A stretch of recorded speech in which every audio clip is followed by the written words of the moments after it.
afternoon fishing. Tatry ko tong bagong aking lure.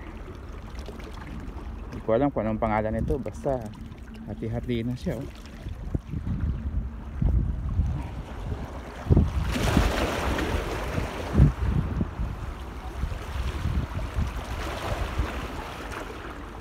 Ayan, testing lang to. Mataas yung tubig, high tide. Hindi ko alam kung anong klaseng lure to eh. Nabili ko lang to second hand. Try lang.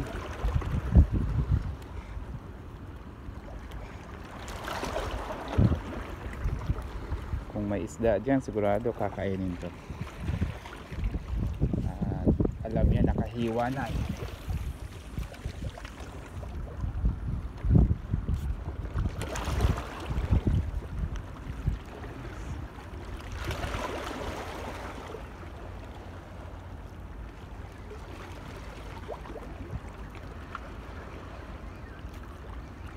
First time ko itong gamitin.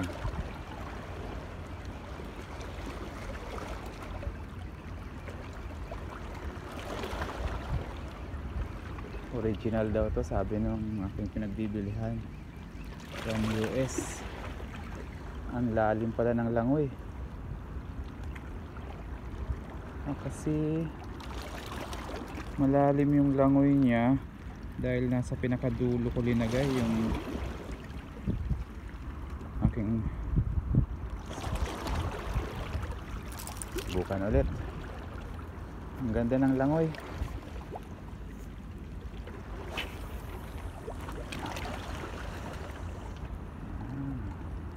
Hindi lang maiba to ng malayo.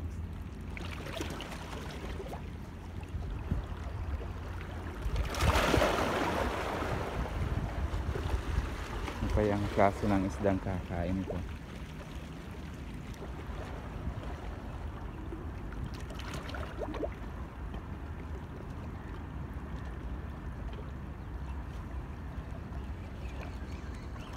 Pag malapit na kadang sumabit, kailangan mataas. Ang ganda ng langoy niya, oh. Parang isda talaga.